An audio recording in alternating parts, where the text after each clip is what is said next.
Hello folks, welcome back to my channel, and today would be actually an unboxing of a newly purchased Senheiser MKE 200. It's a shotgun microphone which I'm going to use on this camera.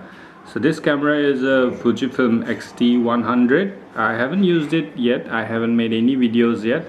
Right now you are hearing the internal microphone of the camera. We will do the unboxing of this and then we will use it on this camera to test how it performs. Alright, let's go.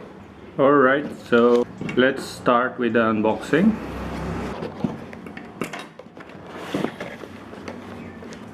Okay, what do we have here first?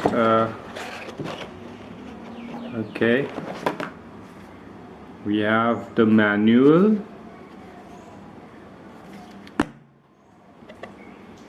Okay, this is I think a wind blocker. I don't know what exactly it's called. It prevents the wind noise, I suppose. We have a small pouch.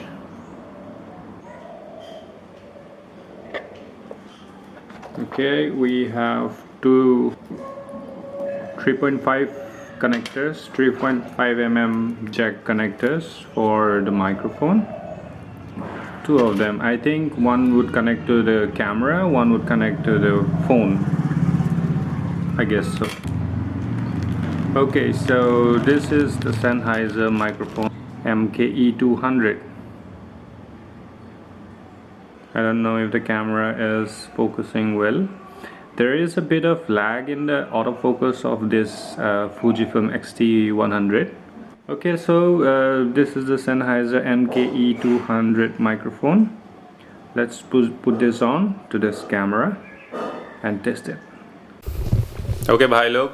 So I couldn't connect the MKE 200 that day. It's been like almost a week. I had to order an adapter because the Fujifilm that I'm using uses a 2.5 mm jack for the mic connection, but the cable that MKE 200 provided was a 3.5 mm jack, so I had to use a converter to connect the microphone to the camera. I hope you can get the sound right on this camera now. The only problem with this camera's microphone was that it captured a lot of surrounding noises. I hope this can minimize the surrounding noises and concentrate on my voice. Alright, so I hope you like this video of the review of Senheiser MKE 200. I have connected it to Fujifilm X-T100. It's a beginner's vlogger camera and attached to a pro Senheiser MKE 200. There's a bike passing by. I hope I don't capture those noises again. So if you like this video, press on the like button, share it with your friends who are searching for a shotgun microphone for their mirrorless or DSLR, and of course do stay subscribed to get more videos. Bye bye.